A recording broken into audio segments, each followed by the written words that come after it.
Welcome back to Good With The Programming. I'm Chase Ingram, Captain America. and along with me is Bill Grundler. Wolverine.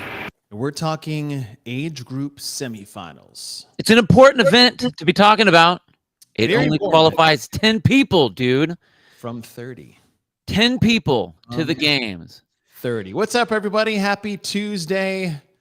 The age group semifinal events got released yesterday.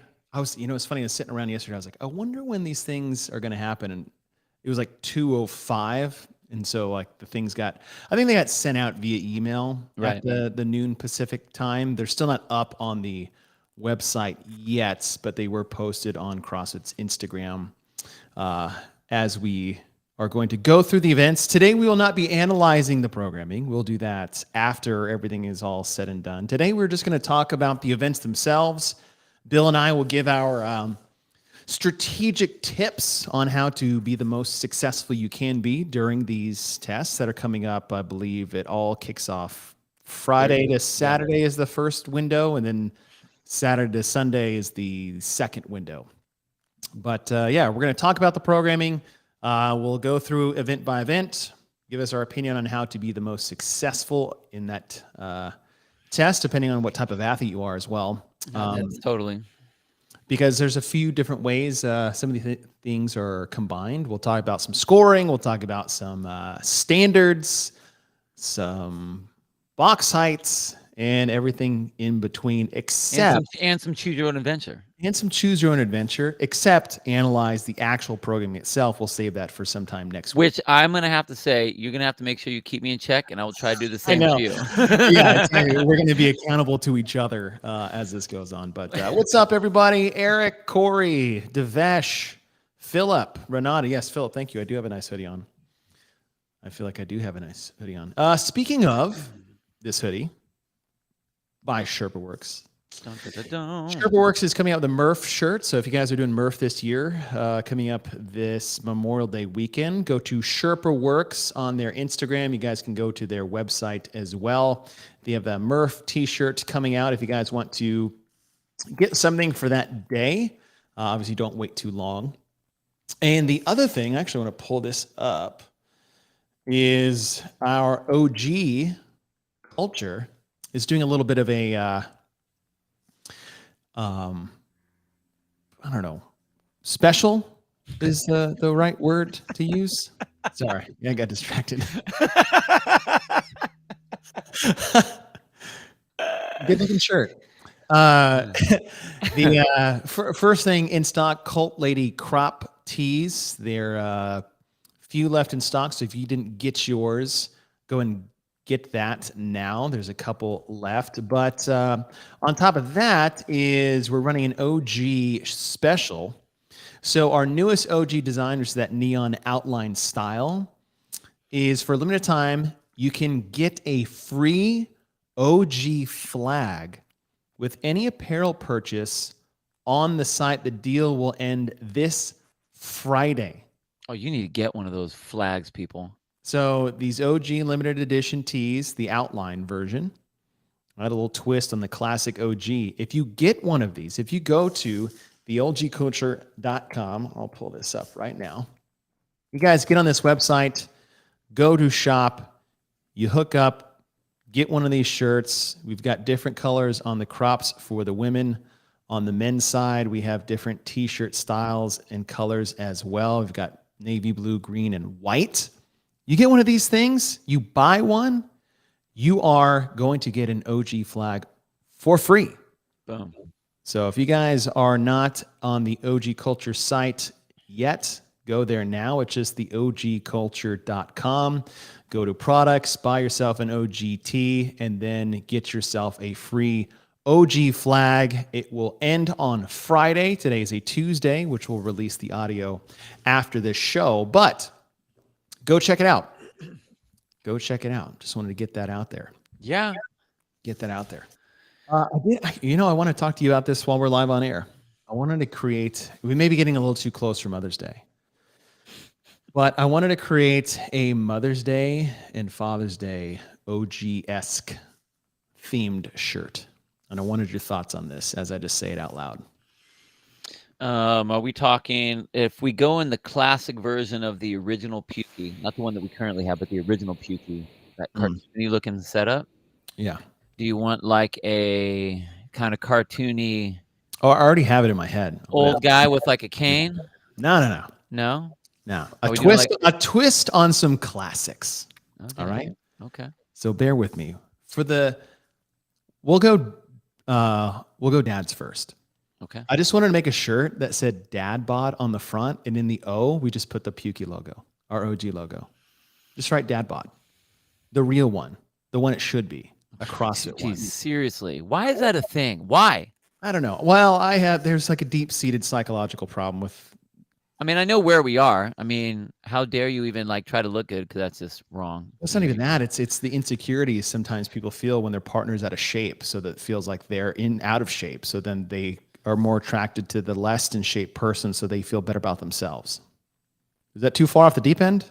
I feel like that's really close. God, dude, like what the heck is wrong with people? Okay, so a classic thing, right?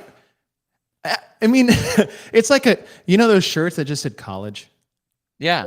Same thing. No. I like it. No, I get it. Dad Bod Father's Day shirt, and in the O we have our OG logo. Yeah, I like that. Clown. What do you think about that for our Father's Day OG edition? I do like that. Dad Bod. Except a bunch of ripped fucking dudes with big pecs and six-pack abs and big shoulders. Yeah. Or just like not fat are rocking Dad Bod shirts. Yes. Okay. So that got me. I was on a run the other day, and that popped in my head. We should probably ask Ken if he's cool with doing all this. All right, so that's our Father's Day one. The other one for the moms out there is I wanted to do an old take off the old MILF phrase, except switch the I out with a W, so it's more like WILF, and it's just moms who love fitness. And then in the top, in the O, put the clown in there. So it's a little on the risque side, but we switched a letter out there and we changed the acronym to Moms Who Love Fitness. I hear what you're saying. I would, because that almost sounds kind of it's MILF. My vote, if we were going to go that way, was to still have MILF, but put the Pukey like on the L that we have for cult. Ooh. Make that the L. Am I Pukey LF? Okay. Because I was trying to make it a little bit more less aggressive. But, well, I mean, we're trying to say like on the dad bod, we're like doing this to the dad bod. So dad bod, not like actual MILF. I thought MILF and like moms in love with fitness. I mean, it's all a matter of what you want it to be. Yeah. I think that's exactly what you meant, right? Moms in love with fitness. Yeah. MILF. MILWF. I hear what you're saying. I think MILF would be better. I mean, I'm not saying dude, it's CrossFit. Yeah. Like fucking crack. Better than fucking crack. Okay. I mean, ladies in the chat right now, give a thumbs up if you think that that's okay. Yeah. I mean, we're not being crude on that, are we? It's having fun. Look, I mean, ladies, give me a thumbs up. Seriously, you call me a DILF, I'm not going to hate that. In fact, part of the reason why I started CrossFit was to be more sexually appealing to begin with. Yes.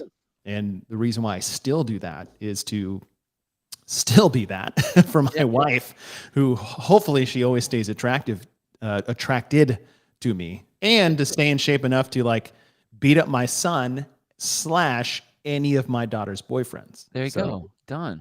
Yeah, I'm cool with it. Amanda, thumbs up. Amanda, thanks. God, I was getting nervous. It was just a bunch of dudes in here. Yeah, I'd buy it. All right. Sweet. So dad bod and MILF, but dad bod, so the O and the bod will have our OG Pukey in there, and then the L for the MILF will have the cult L in there. Mm-hmm. All right. I say yes. All right. Do that. Oh man, that'd be fun. All right, dear Ken. Dear Ken, we need a MILF T-shirt. Thank you. Yes, he's like, excuse me, what were you guys talking about on the podcast? You're like, everything.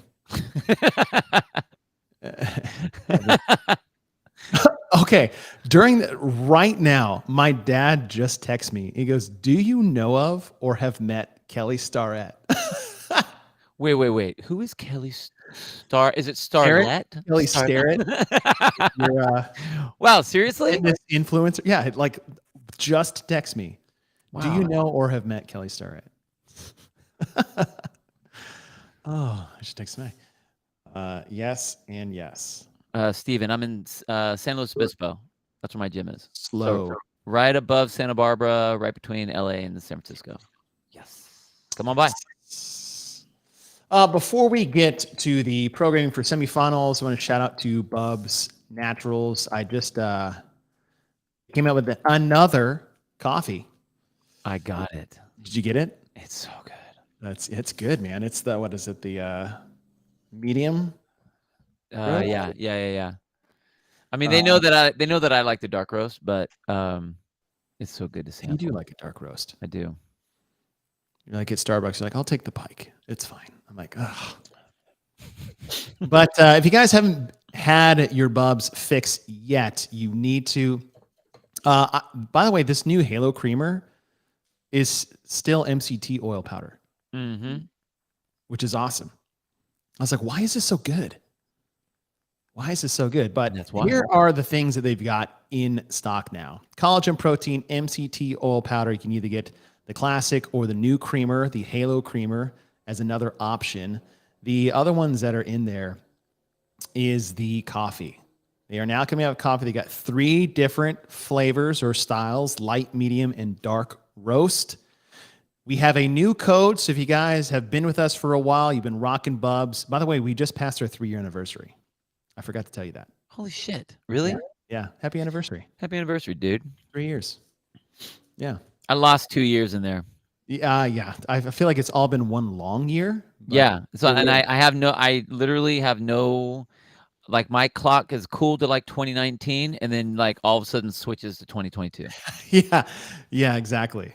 It's like a time capsule. Yeah. But yeah, 3 years. But Bubs has been rolling with us since the beginning. If you guys go to bubsnaturals.com, if you get anything on their site, coffee, the collagen protein, the apple cider vinegar gummies, the MCT oil powder, either the classic or the new Halo Creamer style, use the code GWTP20. We've changed our code this year, so it's not the old code. GWTP20, you'll get 20% off everything. What's great with this now is that everything you want for your morning routine is on this website, and you can get 20% off all of it. All at once. One-stop shop. 20% off. Get your coffee, get your collagen protein, MCT oil powder, get yourself a new hand blender, get that apple cider vinegar gummies, which for me is like, I've been trying to kick sugar like 6 days a week. Not that I've ever had an issue with it, but if that craving ever comes up, I just pop 2 of those guys and we're good to go. How many of those you eating a day? No more than 4. 37. A bottle a day. Yeah, in the morning, I was like, I'm kind of hungry. I'll switch for something really no, I'll pop 2 of those. Good to go. In the evening, that after dinner kind of craving, 2 of those right before bed, good to go. So, guys, go to bubsnaturals.com. Use the code GWTP20. That's Get With The Programming. GWTP20 for 20% off. And get on the Bubs train because it is rolling out of the station in a big way, because we thought it was a one-stop shop before. Now they've got everything you need in one spot. And you can save 20% off everything that you do. So I highly suggest you guys go do that. Yes. Which I'm running out of, and I need to. I just got my re-up. So you did? Dude. I just poured my last scoop of MCT oil powder out. Did you do the whole thing where like you get to the end and you have to tap it to make sure it all Yeah, to line? I don't put it in the bag. I did Yeah. the old collagen protein tub. Yeah, you put it in the plastic. So that little lip, I like flip it all the way over, and some of it gets on the counter. And then like a Coke head, Yep. I use like a credit card and scrape it off the countertop and put it into my coffee. I won't lie. I lick my finger and get it in there and try and get whatever little amount drizzle it over the top of the coffee. I get it, dude. I'm not Could you have going said- to short myself with that Could you stuff. have said a worse line for Fluffy Duck to take? Oh my gosh. Or your brother to take than what you like, as soon as you said lick my finger, and then I was like, oh God. It'll be And on the next. It'll be on the next DJ cut. Yeah, I'm not saying a word because I'm staying out of that clip. I will not be immortalized. Oh, that's so funny. It's like the second time we've done something like that. We've done some good ones.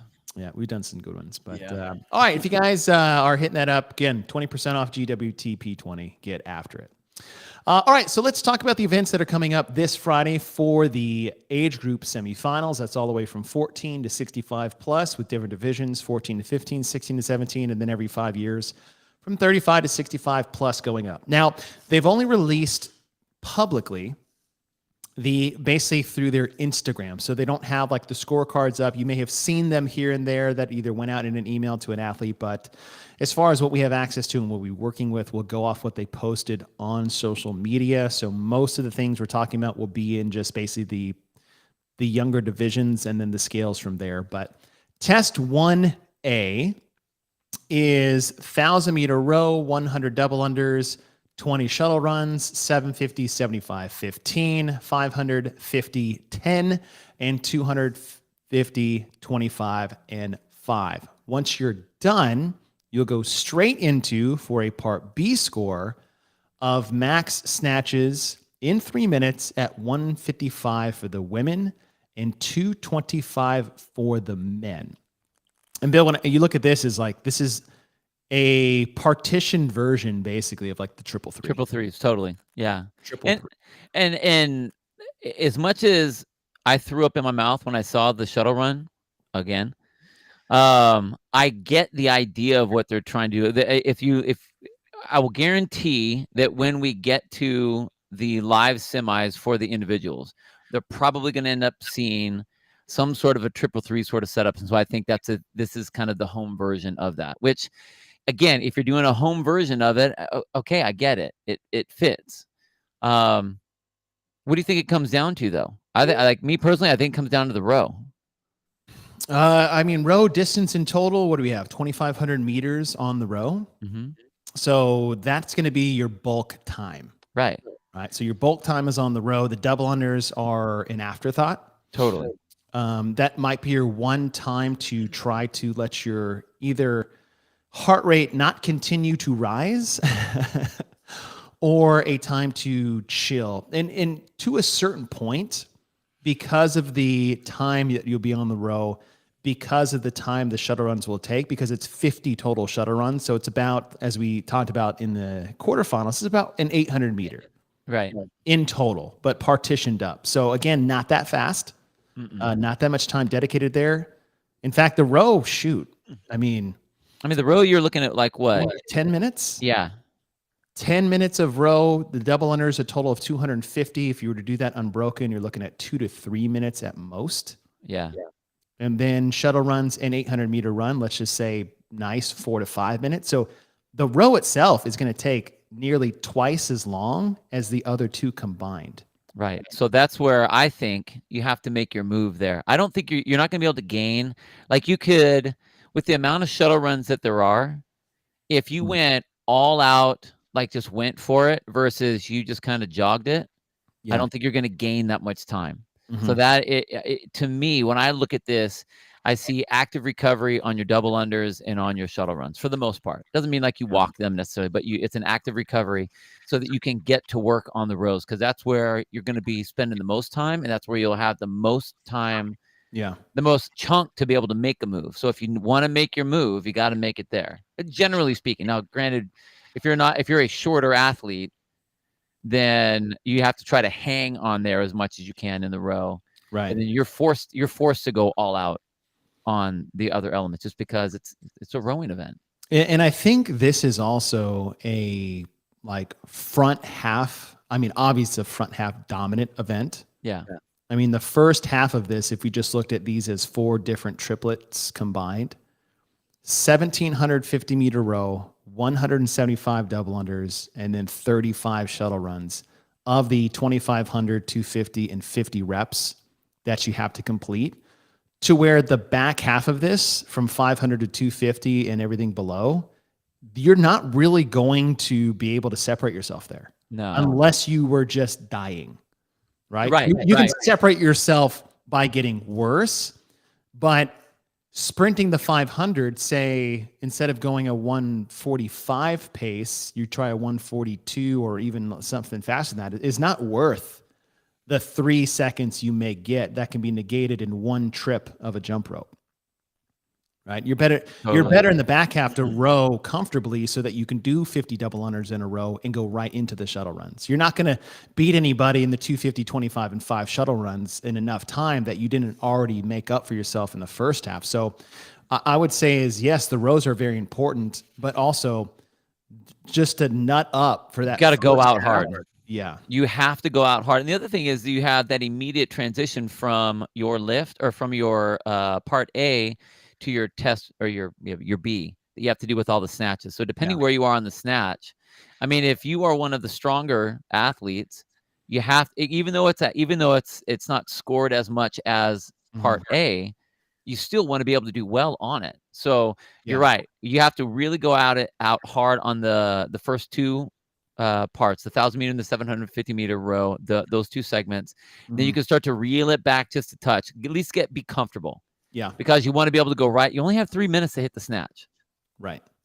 And it depends where you are at that point. Like if you can't hit that snatch, and granted, that the weight is, will go down versus based on what your age groups are. So you're not going to have the 55 plus doing 225 or anything like that. But you want to be able to get a handful of those, and you're not going to have a whole lot of time to prep into it. So you can't come off dusted.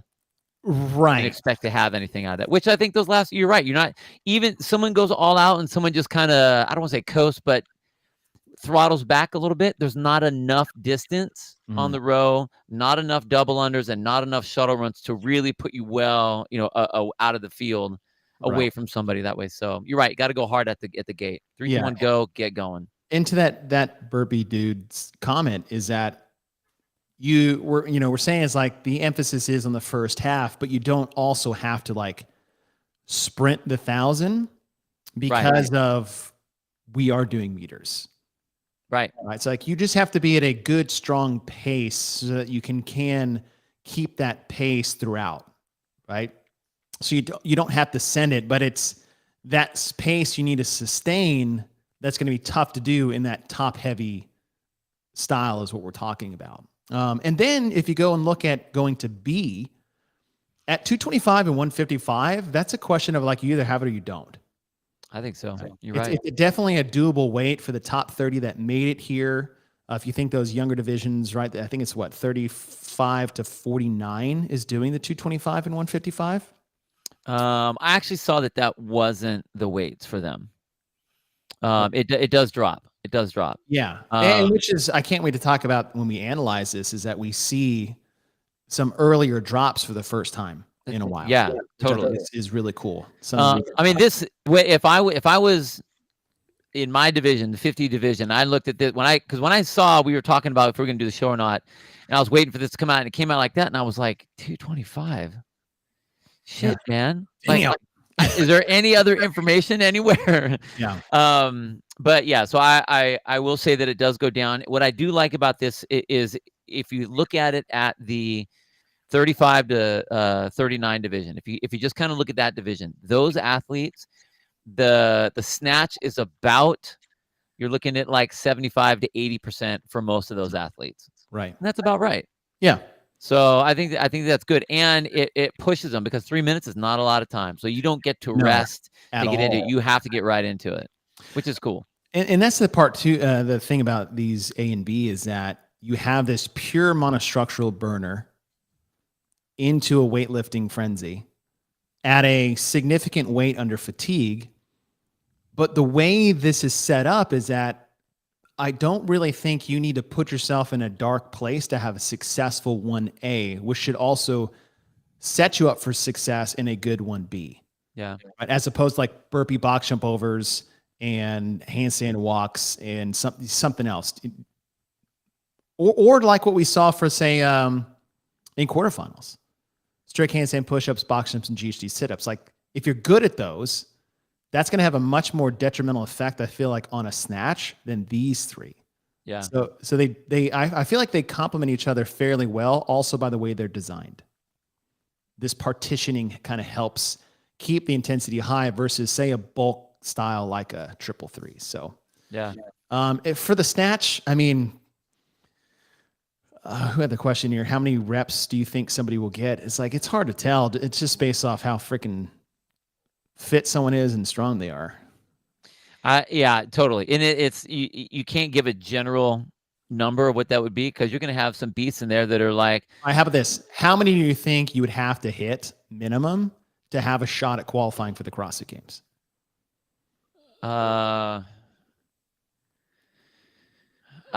I see what you're trying to ask. I think actually the better question would be to get you at the top in this particular test because it's a 50-point test. So Right. I don't think you'd have to have a certain number to qualify yourself to the games because it's not scored as heavily as the first part. So, but I still, I do think that you still need to be in the mix there for sure. Like it's like you every 20 seconds, 10 plus if you want to keep yourself in the running here. I would say that, yeah. Yeah. I mean, you're gonna have some people that can do more than that. Oh, and I said at a minimum. But right? a minimum, Like, I think 10 is good. Less than 10. Yeah. And you are setting yourself up in a bad spot to kick things off. I think so. Where I was looking at. Yeah. I mean, I could see that. I mean, I just blanketly just said if you hit one every 15 seconds, that's 12.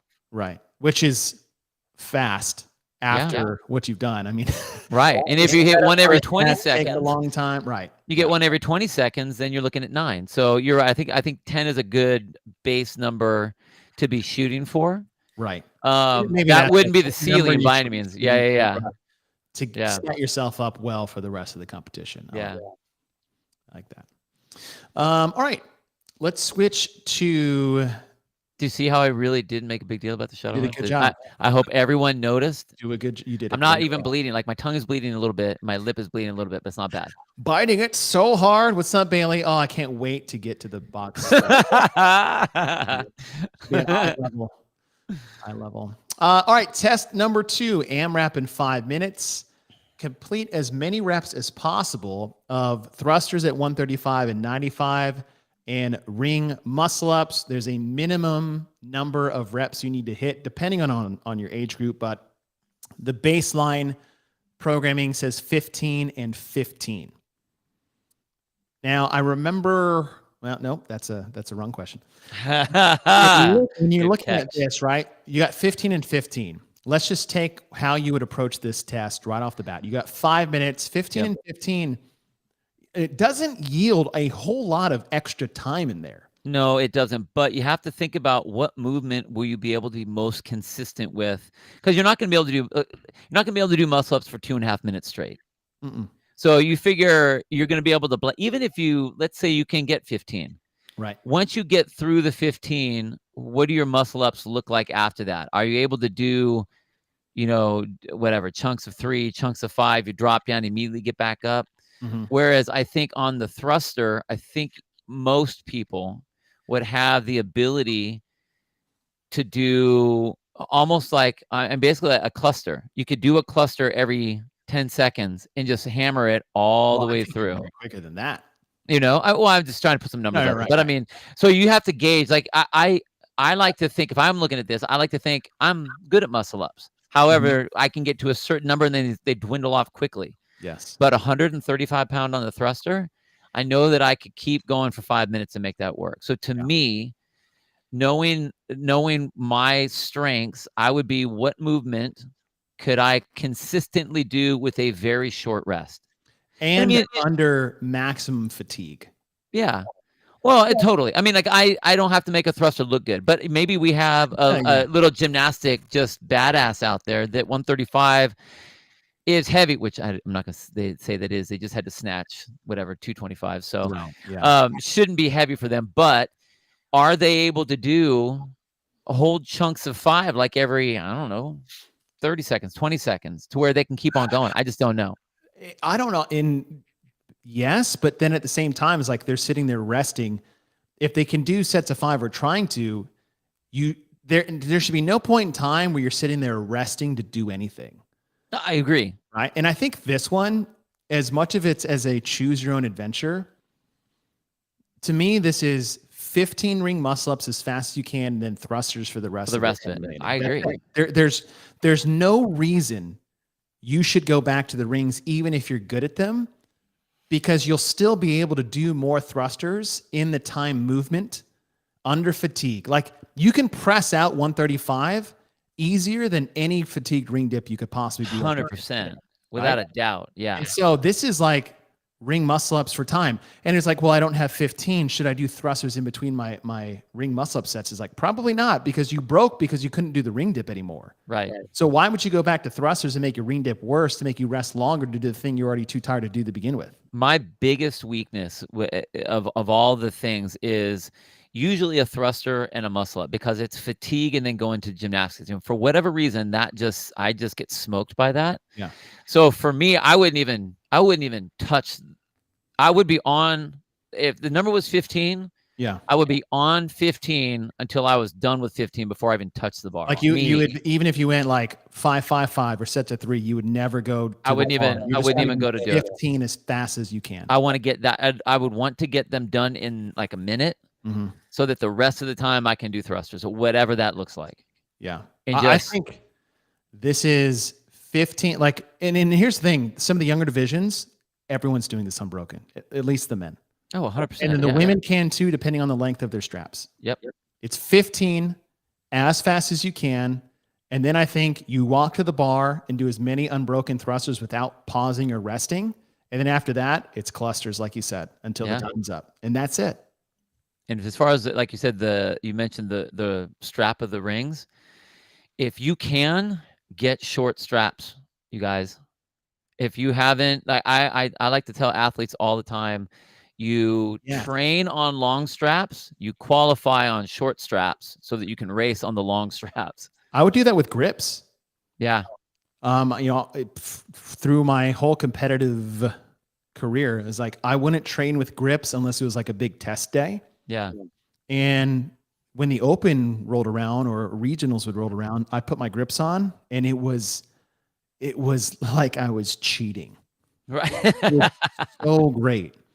It's like, since Bailey is here, it's like training on a 10-foot wall target the entire season. And then when the open rolls around and they give you a 9-foot one, it's basically a cakewalk. Yep. But really. But yeah, I think as much as this is a choose your own adventure, I don't see any scenario outside the fact of you are incapable of doing a single cluster over and over and over to go back to the rings once they're done. Or save some at the end. It's like, oh, well, I'll do 5 muscle ups and then a minute of thrusters and then go back for 5 muscle ups. It's like every thruster you do is making that muscle up worse for you. Yeah. To where you will have to break up more. And now you're in danger of like not getting your minimum. Okay, pick a person like Samantha Briggs, Noah Olson. Yeah. Like any of like our known muscle up just gurus. Cody Anderson is a great example too, because not only is he amazing at muscle ups and one of the only people to go unbroken in the muscle up biathlon, which you called, he's also unbelievably strong for his size. Totally. His body position is just incredible. And I feel like there's still no reason for him to go back to the rings. Unless it's like, hey, you're going to take a thruster break and knock out 10. Right. See, and that's what I mean. Like for someone like that, it would be interesting. Like their skill set would allow them to have a different, like they could afford to go back and forth. Because if they're going to get back to the rings for whatever reason, a set of 10 would be no big deal. Yeah. Right. I would not be able to do 15 and then come back for a set of 10 right after that. There's no way. I could have done 2 clusters in that time it took me to do 1 shitty ring muscle up. Right.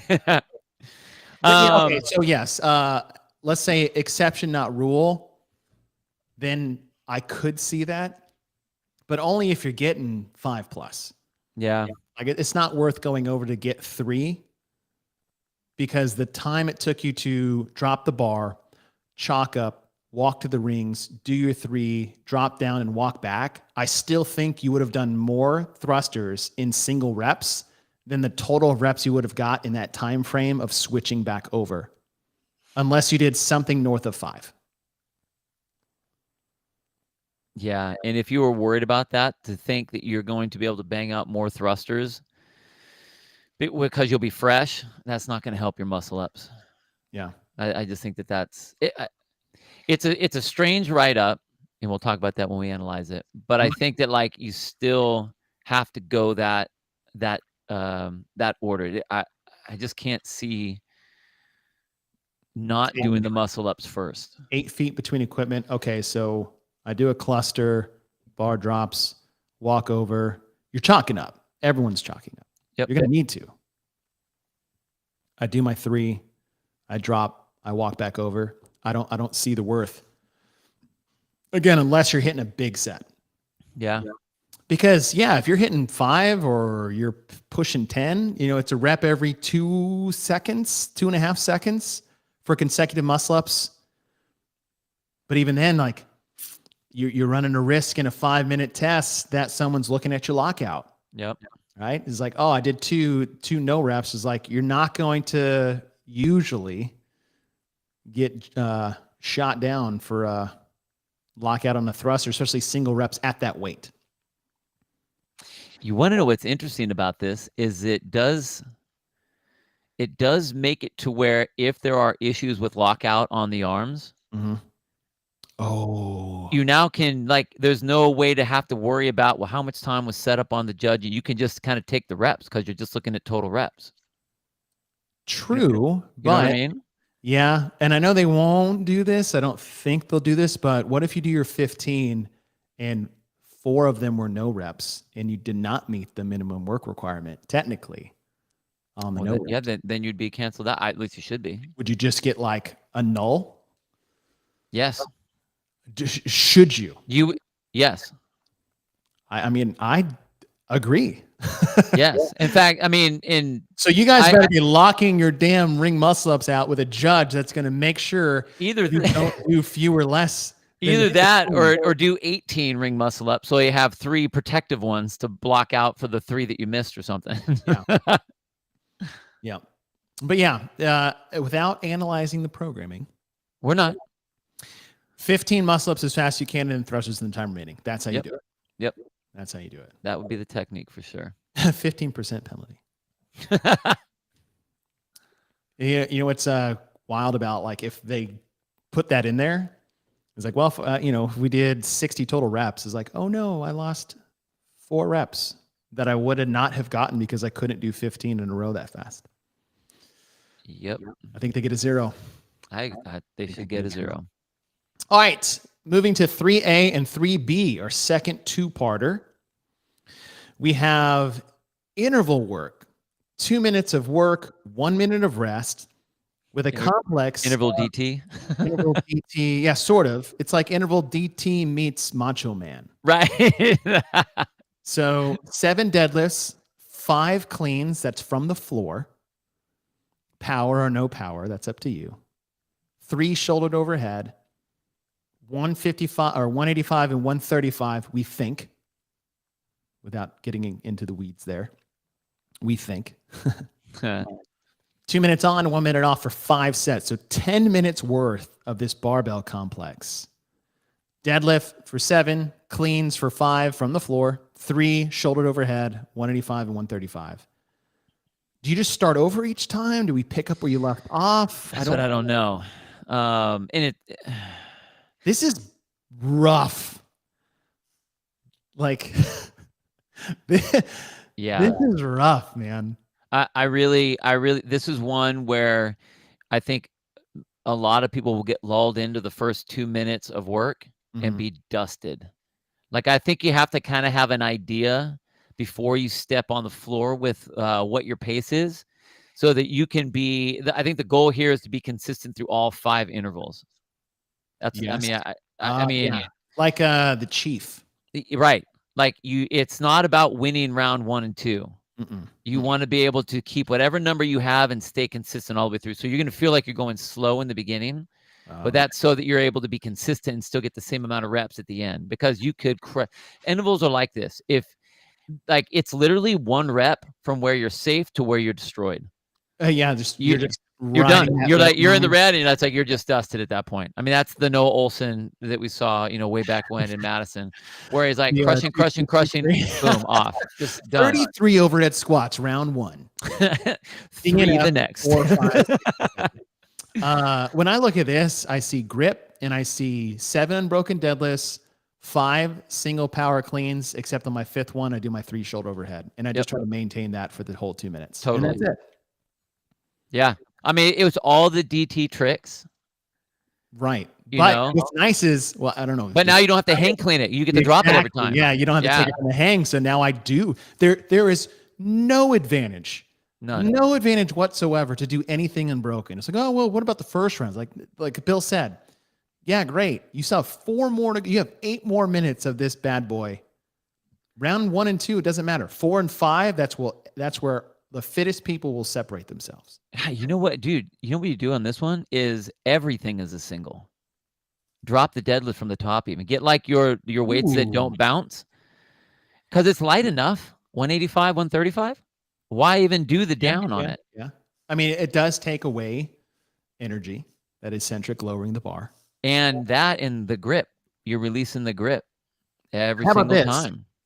Depending on the athlete you are, right? If you are a posterior chain deficient athlete like myself, or grip fatigue athlete deficiency, it's definitely something. Look, you got time to practice. How about that? It's like, hey, go out there, put 2 minutes on the clock today, do 2 minutes of 7 singles into the 3 overhead, and then rest your minute, and then the next minute do singles across the board, and just see how you feel, what your rep scheme was.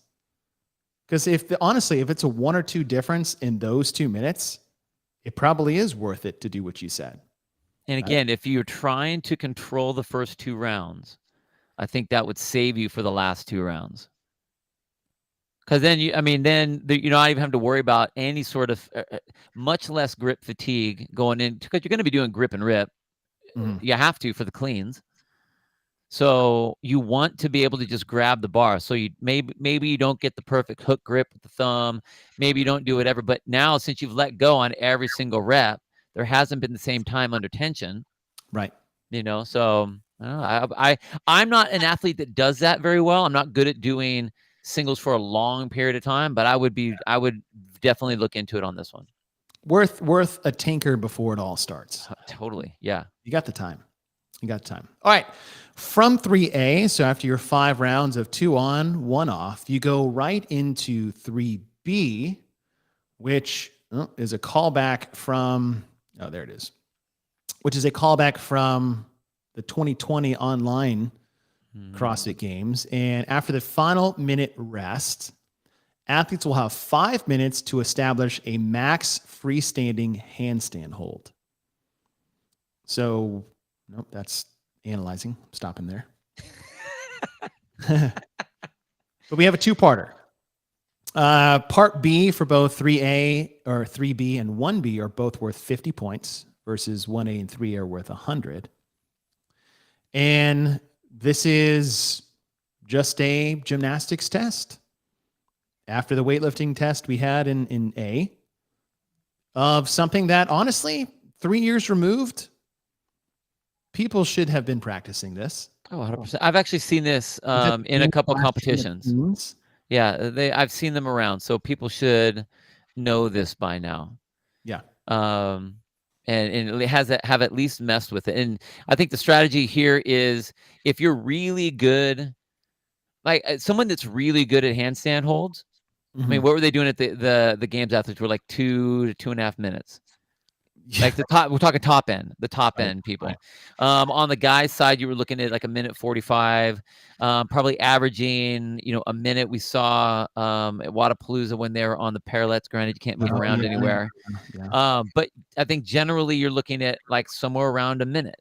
If you can hold that, you're decent. So if that's the case, you have 1 minute of rest going into this. Take another minute of rest. Oh yeah.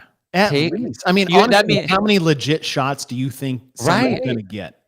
Totally. I mean, well, it depends how long they get to stay up there. I mean, if you have someone that's decent, they can hold a minute. Okay, maybe they get really good and they get to hold a minute and a half. Well, okay, now you're working with 4 minutes of extra time. But it's not like you're going to go 15 seconds, 15 seconds. Oh, I just pulled off 3 minutes. Right. I just don't see that happening. So That's the take your thing, man. rest. So we're talking strategies, Yeah. not analyzing. We're just talking strategies.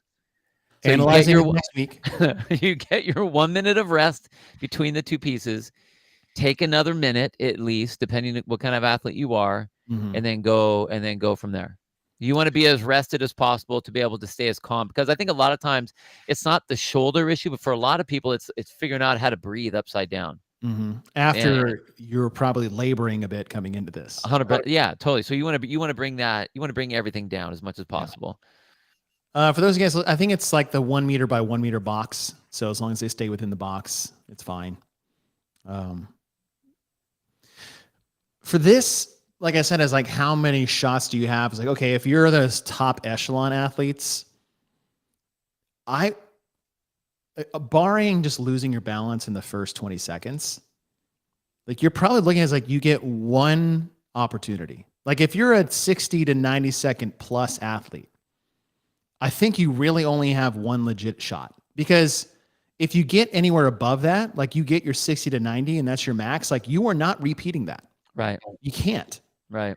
And so unless you're less than 30 seconds and hopefully you can like kind of strike gold, like you should rest 2 minutes. Totally. Which gives you 3 minutes of rest. Yeah. Yeah. 3, like, and just to maybe practice a couple kick-ups, get the blood flow back in your arms. Like, get your like equilibrium, lined up and getting upside down, and just like take your time and set yourself up and find that like kick-up sweet spot. Yeah. And then give yourself one good shot. If you are that confident and in control. If you have less, then I would say take a little less time. Like if you're 20 seconds, 30 seconds at best, you could give yourself maybe 2 or 3 shots. But after that, I think you're maxed out. Right. Like there's a muscle failure fatigue element to this, just like any other strict gymnastics movement. So you're not just going to get like 10 chances at this. Nah. Yeah, be smart. Be smart about that rest. Yeah. Use it. All right. Last one. Test 4. 4-time 20 burpee box jump overs into 2 rounds of 20 kettlebell step-ups with a 70 and 53-pound kettlebell onto a 20-inch box, 2 regular rope climbs. Into 2 rounds of 20 goblet squats with the same kettlebell, into 2 legless rope climbs, and a cash out of 20 burpee box jump overs. The height of the box is 20 inches for both the step-ups and the burpee box jump overs. The rope height is 15 feet. The kettlebell has to be held in that front rack position. I believe you can either hold the handle or the bell, but you can't put it over your shoulder or anything like that. And I'm trying not to analyze. I know. I think for the best athletes, this is going to go much faster than they anticipate. 100%. Like, I think this is an all gas. You got to go. Yes. The problem, no, that's analyzing. Shit. The thing is that because the number set, like the number of rope climbs that are there, even the step ups, yes, they're weighted, but because we have everyone is using the same height. The athletes that want to qualify they got to lean into this event. Yeah. So you need to go. That doesn't mean that you would want to overly pace your burpee box jumps at the front. I mean, yes, totally, you want to be able to just go nuts at the end, but like those 2 rounds of the 22 and the 20 and 2, those will be fast. Yeah. They're gonna be fast. Well, so and you gotta here get is after it. the compounding effect of the things that you were doing or holding. So the 20 burpee box jump overs, especially 20 inches for men, that's low. Yep. Right? That is a low box for a burpee box jump over. I mean, we've talked about how in no other event have we done that, so that's going to push the tempo. Yeah, for the men anyway. For the men anyway. And that's lungs and arms, not the legs. Legs are going to be okay. So you take your lungs and arms, and then you take that into 2 rounds of the kettlebell step-ups with the kettlebell in the front rack position. One, that's going to close off your lung. If anybody has done the test tailpipe, you remember that one? Where you're just like racking 2 53-pound kettlebells on your chest while your partner rows 250 and you go back and forth for 3 rounds? Sucks. It sucks so bad. It sucks so bad. But okay, breathing's hard in that position, and then my arms are getting no break. And then I have to take that into rope climbs where it's going to be the efficiency and speed versus the ability to. It's only 2 reps. But are you going to go too fast and mess with your foot grab? Are you going to pull too much with your arms because you're rushing through it? And you got to go 2 rounds of that. And then you go back to the goblet squats of holding that rack. Like you're holding this rack position for 80 reps. And with a 70 and 53 is not light because you don't get to rest it on your shoulders or any other position. And then you have to do legless rope climbs. So yes, it's only 2. Technically, it's really only 4. But I think this whole beginning is just one big buildup to 2 legless rope climbs times 2. Yep. And if you're inefficient or unstable or your grip is smoked from 3, like it's all going to come down to your ability to do those. So you got to set yourself up right getting to there. So again, go singles on event 3 or test 3. Yeah. No. And even though you're right, it is the 4 legless rope climbs for every division, men, women, all the ages. It will come down to that without a doubt. But I still think that if you want to get to the games, you have to roll the dice, and you have to throttle down on this one. Oh yeah, I'm not saying throttle down, but you can't like be out of control and sloppy, or else you will screw yourself at the end. Yeah. But like time under tension. Again, I think huge time under tension element with both kettlebell movements. So you can't go slow, right? It's like, would you rather hold it for a minute or a minute and a half? Times 4. I wonder if there's a way. I would play with this one too for positioning, because I think deciding how you're going to step on the box, the step ups, the goblet squats, I wouldn't be as worried about, but the step ups, thinking about how you're going to step like to the side, like standing sideways to the box, kind of 45-degree angle, so you can do the kind of that almost like that shuffle step, where you can stay lower. I don't think they're step overs. It's a step up and down? Ups, yeah. They're not step overs. Okay.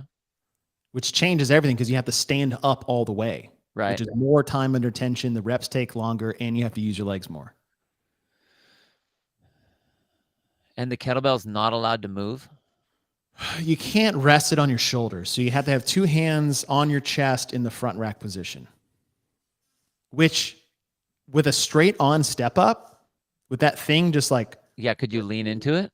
You could lean into it, but you're right. You lean forward with a 70-pound kettlebell, like arm pump city. True. Right? I'm talking about 80 of these reps, step ups and goblet squats alike. Like that's what I'm saying. Like I'm just these last 2 legless rope climbs, as we're talking through it, are making more and more, not making more sense, but like are just increasing in difficulty at the speed you're gonna have to go with a back-to-back and then come back through it again. Like really, it's the last 2. Yeah. Right. That's the whole race. And then at the end is like, just don't trip over the box. Right? The cash out at the end, you're like, screw it. Right now, I'm just got to sit in the pain cave for 60 to 90 seconds, but maybe not that long. But yeah, I think this will sneak up on people. Oh, it will sneak up on, because of the tempo, it'll sneak up on people. But I think the strategy here is you have to just kind of be ready. Like, don't worry that it's going to start to hurt, because guess what? It's going to start to hurt. You just have to make sure that you can handle those 2 legless rope climbs at the end. What will be different is like your legs are going to be shot. So the jump that you normally have to jump up onto the rope, Yeah. Right. So like Right. be comfortable with a couple more pulls because you're gonna have that. The You're great, not great. jumping. Yeah. I didn't even think about that because like the jumping for the first 20, Yeah. step ups times 40, the goblet squats times 40, and that one less climb you thought you had to do. And then here comes like confidence. Yeah. You do that first climb of the last two and it gets half sketch on the way up there and you did 1.5 more pulls than you thought. And then you're like, do I go yet? Oh yeah. I And have to go now, right? that's it. You cannot fail a Yeah. legless rope. If you fail a legless rope climb, Over. It's over. out, done. Yeah. You're right. It's over. Done. Oh, Like you talked about in the quarterfinals how the rope climb part that became the mud that everyone just kind of was trudging through. yeah. Yeah. This will be a pass fail. Yes. Once you get to that point, you know. I have another execution question for you. Okay. You get a no rep on one of your legless climbs. What do you do? What do you give? What do You text your coach. You text your coach and say, "All right, so for next year, what do I need?" Right. I mean, I think Eubanks was on with Talking Elite Fitness talking about the whole scoring system challenge that it is, and saying like not all reps are created equal is like you're damn right they're not. Yeah, this right here is a massive. And that fourth legless rope climb, if you get a no rep there, I think it's like disqualification. You did 25% less of the work. It's only 4. It's not 1% of all the reps. Like those 4 legless rope climbs will be the deciding factor whether you go to the CrossFit Games or not. Yeah. Because of the time at which it takes to do them for one, or do them if you miss, or wait and rest and just sit there and watch the time and all your dreams slip up between your fingers. No pun intended. And think that you just have to wait until you age up to the next division. And yeah, I think you get a no rep on video and they come back is like, hey, one of your rope climbs was not good. You either wrapped your leg early or you didn't touch. Like you're done. I think you're done. A 15% penalty is not worth the inability to do another rep completely. In my opinion. Done. Yeah. And that's one thing if we kick back to the open or the Nopen. And like I know Hiller was cutthroat. That's where the came from. Cutthroat in it. And Boz had mentioned this is like being retroactive in online competition is kind of hard to do because if they was this live and they gave you no rep, you would have done it again. I would agree in most repetitions, like easy reps, like a goblet squat or a step up. But the major ones where I think Hiller actually posted this on a rebuttal video to the podcast we were just talking about with Eubanks. It's like you have to be more disciplined in the way you shell out penalties or else everyone will continue to blur the line. Totally. The line is gray. You're going to sit in the gray. And it'll get more gray the longer we're allowed to do gray. To the point is like we'll just all do gray. And we just heard that if we're all doing gray, we'll all get away with it. But if you just start denying people access to the next stage of competition because of no gray, people will adjust accordingly. Totally. You have to. You can't sidestep it. If the problem is that judging is supposed to be objective, not subjective. And when it all gets gray like that, then it's all subjective. And one of the things that CrossFit has been accused of for a long time is the good old boy club. So if you're a big athlete, you're a big name, you won't get penalized the way a no-name person would get penalized. Because, everybody wants to see this athlete go to the game, so we can't not let them go there. So they're showing capacity, so obviously they're fine to get in there. Right. That is a worse thing than being cutthroat and saying, no, it's a pass or fail. You didn't get it. Sorry. Like, I'm sorry. And that's weird. And there would be, I would say, if we took 1 year, and I think that's all it would really take, is 1 year where the hammer is dropped on everything. Yeah. What will happen is people are going to be like, well, I don't want to play that game because, they're just being too hard and blah, blah, blah, blah, blah, whatever. It's like, okay, well then other athletes come in and be like, sweet, they're not in. So this is my chance now. So now I'm going to make sure that all my movements are great and I'm Yeah. going to get in there. And then at that moment, that becomes the culture that you have to have good movement, Yeah. fast movement, heavy lifts, all that stuff, but good movement to advance on. And then that would change it like that. So yeah, it's a pain to go retroactive, but like you just have to say, hey, we're doing it. Like this is boom, this is it. Like it's now. Yeah. But you have to be able to have the bandwidth to be able to do that. And I think that's the hard part. And that's the one thing I noticed judging during Hiller's Nopen is that I was like, that was not a good rep. Do it again. Right. Because I knew it would get seen and penalized accordingly. Yeah. And the fact that I knew that was going to happen changed the way I judged. And at the same time, and this is part of the, I think he was talking about this too, is that everyone's getting so fit and so fast that now we feel like the only way we can separate ourselves from each other is blurring those range of motion lines. Totally. Versus like, hey, listen, if you don't clearly break parallel and stop at the top of your rep during front squats at 225 or whatever, you have to do it again or you will get a no rep. And it won't just be like, oh, you got 1 to 5. So you got, 1 to 5 off. It's like, it's a 10-second penalty per rep or something wild where like, hey, it's not worth blurring the line race because now I hope everybody's being held to this standard. And the thing is like, we've said this before on the podcast when it came to the judging is like, as an athlete, I'm not worried about my judge. I will do everything I'm supposed to do and ask to do as fast as I can. I'm worried about my opponent's judge and what they're getting away with. And right now, in competition, mostly online, people are getting away with so much or not getting penalized at all. I feel like the only way you can keep up with these things is to play the same game they are. Yeah. Because there is so much on the line and there is such a massive difference between 20 seconds in a test that took 5 minutes or 30 reps in a test that took 20. Like the swings on the leaderboard when it comes to that, because everybody is so good. The talent pool is so broad now. You can't afford a 20-second slower pace or 10 few reps less. And so you just have to do whatever else everyone is getting away with. And I'm with you is that we need to be harder. Yeah. Very hard. Like, and I think the first time I've always known that there were going to be people that would kind of blur the line. I mean, we talk about this all the time that like in live competition, you're going to play to your judge. I know exactly how far I can go down that I need to go down. And it's not a matter of, well, Bill's not trying to show virtuosity and he's not. No, I'm trying to win the race. Right. This isn't the CrossFit Level 1 seminar. Right. I'm racing. But I think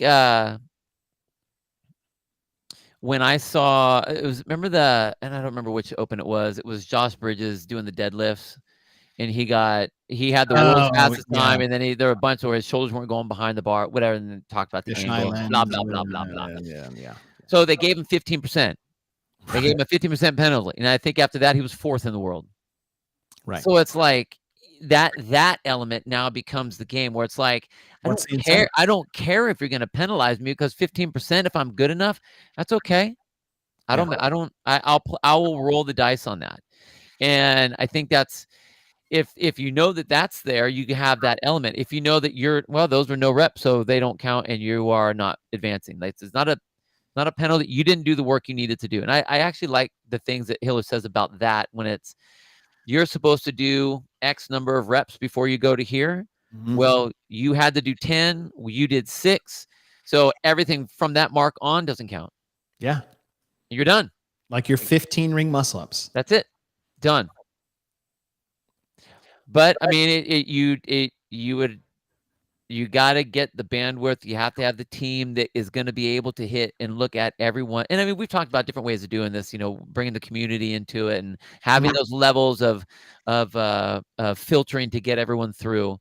But I agree. I think that if CrossFit wants to clean up that issue, then you just have to drop the hammer. From the beginning, relentlessly. Yeah. I mean, we can't do it now. No. Oh, well, you can do it now that competition hasn't started yet. If it came out as like, hey, if you get a no rep in these first 15 ring muscle ups or any of the minimums, you don't get your 15, you will get a 0. You will get disqualified. And we're going to tell you that before the competition starts. Yep. If you get a no rep on any one of your rope climbs, any one of them, you get a no rep, you will be disqualified. So you better climb up there and slap the top of the rig like Rich Froning in 2011 CrossFit Games, because he did get no rep on his last rope climb and he had to make sure that he got it. Remember that? I do. Boom. Just start doing chin-ups on the top of the beam just to make sure they saw. And those are the things, right? Those are the few things in there that have to be hard lines, because it changes the way the competition goes. If you're going to tell me it's like, oh, I got a 3 of my 15 ring muscle ups with bad lockouts got counted. Great. It's going to take me another minute and a half to get those 3. I got a 15% penalty. I only lost 3 reps. Yeah. Great. I'll take it. Yeah. Maybe they'll see it, maybe they won't. And that's going to make the lockout on my thrusters so much better. I'm going to have so much more time to do it. And therefore, that 50% penalty I got, and we're just saying 50% penalties if that's what they would do, but that's what they've done. Right. Then we're playing this like who can get away with what game instead of who can do what. That's what I want to see. What can you do? Not what can you get away with. Yeah. And I don't like the path that we have been going down these last couple of years with what can we get away with. If I accidentally marked 14 and a half feet on my rope climb, like, you will get a 0. If 15% penalty and an athlete just needs to go 16% faster with bad movement. Yeah, helping. It's just that easy. Yeah. Well, and even with that, again, as an athlete and you're trying to make it to the games right now, since we're trying not to analyze and we're trying to think strategy, you have to think. I mean, I don't want to say that you should be thinking this way right now, but you do need to think that way right now. You need to think, what are you able to get through? What are you able to see? What does it look like? What do your videos look like? Do they look clean? Do they not look clean? Do you look like you're deep enough? Do you not look like you're deep enough? So that you know exactly where to hit, so you don't have to play that game. And I don't want to say you want to play the 15% rule, but like, you got to know that it's there. Yeah. In the current state that we're in right now, with the rules and the actions that are out there by the judging system, and I'll say the system, you have to play to that system, whatever that's going to look like. Yeah. So, and in this particular setup with these events, I think there are a lot of opportunities where things could go or not go your way. So just, be smart about how you move. I mean, and now, honestly, I don't know. I wouldn't be able to tell an athlete whether the risk was good enough or not, because I've seen inconsistencies with how the scoring is done, that you don't know if the hammer's going to hit you or not. So, I mean, obviously, as a coach, I'm going to say move right. I want you to move right. Yeah. And I think the inconsistencies come with the inconsistency of the application of the penalties too. No, 100%. That's exactly what I mean. And so, if you are one of those, I mean, you always want to say move to the best of your ability, which we want that to be the case, because the last thing you want is to be told your movement wasn't good enough, you didn't go deep enough, or you're going to get penalized. So do the right stuff, do the best you can strategy wise. We gave you all kinds of points, so hopefully you can use some of those to your advantage. But there's a lot of weird strategy plays in this particular setup, just by the way the events are made. Right. So Halpin, currently awarded, bad movement, done fast, eat the penalty, go on to the next stage, bad measurements, eat the, yeah. no, I know you're right. But the problem with that is it's not even that isn't consistent because I've seen people get nailed where it's like, wow, really? Was that a bad rep? That didn't look that bad. And then there are other people that seem to make it through with all great reps, and you watch them, you're like, well, did not Yeah. look like a good rep. And A lot Landon, of we're not saying like, again, every rep is still not created equal. Like you Right. take no rep on a box step up, I'm not going to Yeah, totally. disqualify you from competition, but it's the Minimum work requirement, the movements, yeah. right, in those certain tests. Just like what was it last year's? Was it semifinals for age groupers where it was like every 2 minutes of number of wall ball shots? Yeah. It's like, hey, if you didn't hit your number, you got a 3 no reps in there. Guess what? Done. Nothing else beyond that counted. Yep. 0. Sorry. Yeah. Of course, it's a lot easier to say here than it is to do there, but I think the direction we need to start trending, not like, hey, fix this yesterday type discussion, is getting harsher with the application of these types of penalties. Yeah. But yeah. And not backtracking or group thinking or consensus drawing is like, well, everybody kind of did this, so we'll just let it go. As like, and I get like on the VIP thing where they recognize they totally botched the whole standards thing, and they're like, all right, well, every single person is having this problem. We'll lump them in together. That's a whole nother topic of conversation, but I think it needs to happen. And it can start this weekend. There's still time. Muscle ups and rope climbs. Any no reps in there? Disqualified. It's only 15. Jeez. It's only 8. The problem is they didn't say that. I mean, I don't know if they would go back and say it now. They already sent out their emails to all the athletes. They already know what they're supposed to do and how they're supposed to do it. I think they would have to do it next season because this is the last this is the last online portion. Yeah. So like, and it's an online thing. It's not a live thing. It's an online thing. So Right. I think it would have to be like, okay, CrossFit community, for next year, the hammer is out, and we're gonna nail like we are trying to nail you. Yeah. Like I think that's what it has to be. Like, I'm the judge. I'm trying to say you have a no rep. Mm-hmm. So don't try to get past me, because if I see anything close, if it makes me question, it's a no rep. Yeah. God, that would now my you friend. imagine how slow my friend time would be, like I was just 6:02. that. Now my friend time is 3 minutes because I'm sitting my ass down and I'm locking my arms out. I get all the way up and it's one of these. Good. Clear over the bar. Like I'm counting Good. 2 over Okay. the bar. 1, 2, 3. I love how we just went to France. What's your PR? 3 minutes, but with good reps. With good reps. It's a new world record time. Yeah. All right, team. Thanks for joining this afternoon. Good luck to all the athletes competing this weekend in the age group semifinals. After this weekend, Bill and I will analyze the programming, in which we fought really hard not to do. Really hard. Over this hour. And what's it? It's Tuesday. Thursday, you want to do a journal? Yeah, let's do the journal. Journal coming up Thursday will be seniors and kids. Oddly enough, at the same time, we're doing an age group division competition. Nice. You guys are watching in YouTube. I'll put this in the chat right now.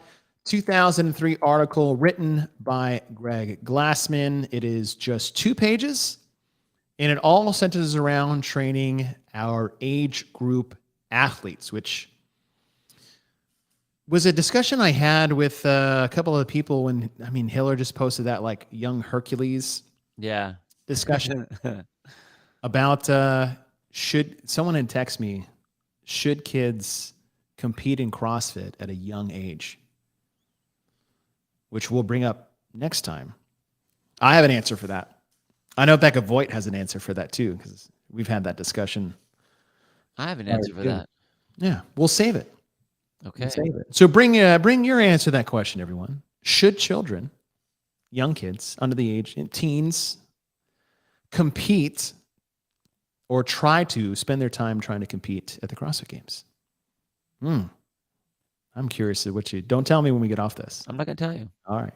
You guys don't tell us either. But bring your answers, bring your questions. We'll see you guys Thursday, 1:30 p.m. Pacific, 3:30 p.m. Central. Janelle's on the right track. All right. See you guys Thursday.